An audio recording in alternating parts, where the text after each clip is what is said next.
The legends of Ram Sethu, the bridge built by Ram, have persisted for centuries.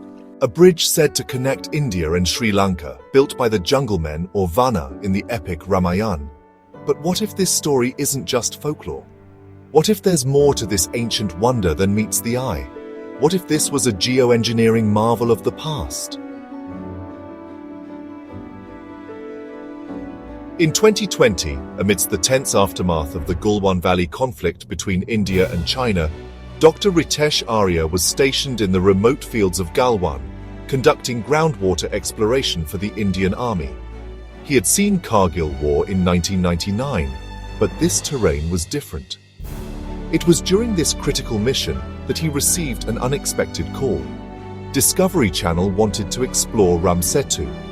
The question: was it historical reality, a natural formation, or simply a myth? They sought to uncover the science behind the making of Ram Sethu. Recognizing his expertise in geology and hydrogeology, they invited him to contribute to their documentary, Legends of the Ramayana. This opportunity was particularly thrilling for Dr. Arya, as exploring Ram Sethu had long been a dream project, alongside his aspirations to study the Saraswati River and the mysteries surrounding submergence of Dwarka. Without hesitation, he agreed to their proposal.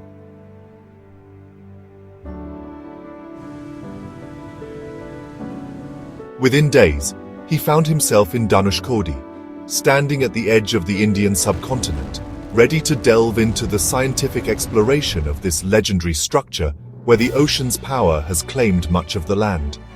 Ocean currents were fast and vast. Sitting on the rocks, Dr. Arya began to question, could an army of jungle men or Vanas really build a bridge across this vast expanse? The only experience Dr. Arya had in bridge construction was the piling bridge at Shok near Galwan and an earthen dam built on the Kaushalya River. But seeing the vastness of the ocean, the bridge here seems impossible. Dr. Arya wanted to give up the assignment, but as fate would have it, he met Sri Ram, a retired Navy officer, now a priest in Rameshwaram temple. Sri Ram's forefathers prayed at this temple since the time of its inception. He was the only one to join the Navy. He was in logistics and quite active in the Indian peacekeeping mission, traveling from Rameshwaram to Manna in Sri Lanka along the Ram Sethu number of times.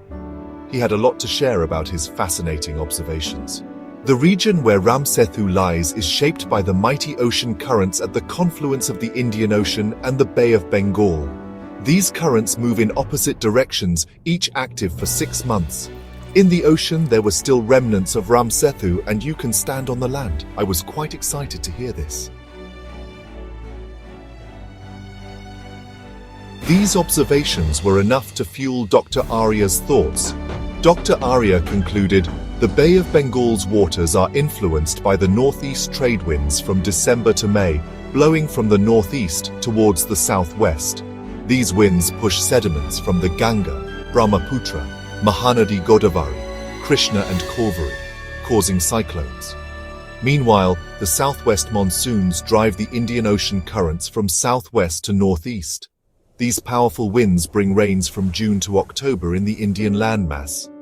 These also block the sediments carried by the Bay of Bengal, thus creating a unique environment where sediment accumulates naturally.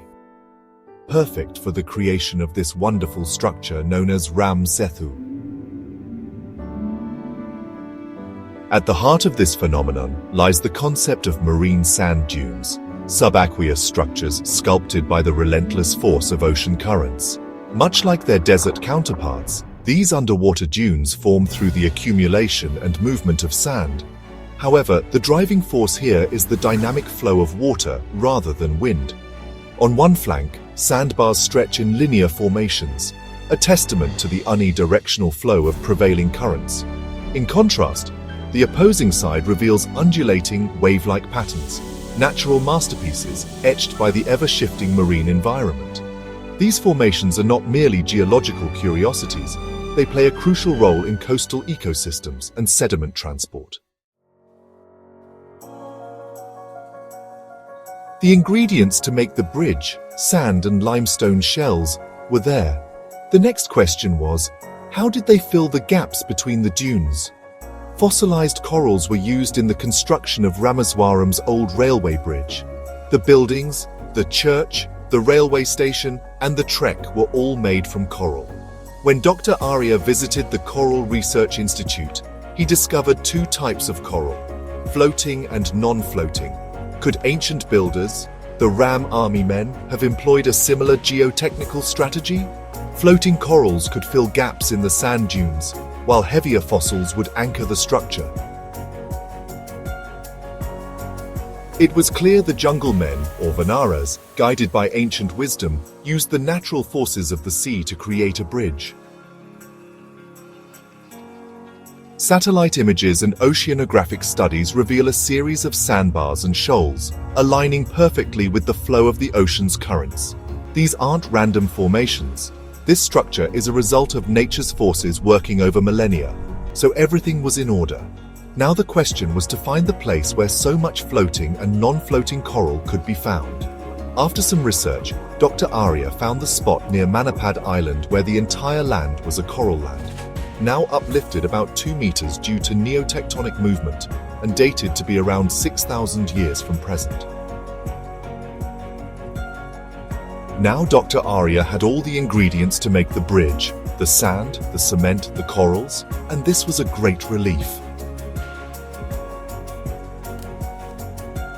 How did the bridge break near Dhanushkodi? In the past, glaciers were much larger in the Himalayas, keeping sea levels lower. What we now see as submerged land was once more accessible, a land bridge over which ancient travelers may have crossed. Due to global warming, the ice melted and brought in a lot of sediments and water, increasing the sea level and submerging the Sethu. Having seen the planning of the Indian army against the Chinese in Galwan conflict, an important question arose. Why would Ram build such a visible bridge so close to enemy territory? The answer Dr. Arya found 40 kilometers away from Dhanushkodi, where he met a priest who explained the entire geo-warfare plan. Perhaps it was a decoy, a stroke of genius in psychological warfare, diverting attention while the real attack happened further south at Hanumangadi. When ONGC drilled along the Sethu line, they found only sand, no coral. But these cores missed the critical coral-filled gaps between the shoals, which were missed due to sampling limitations and the inexperience of the experts in looking at the coral samples. The absence of coral in the samples led to the mistaken conclusion that the structure was merely sediment.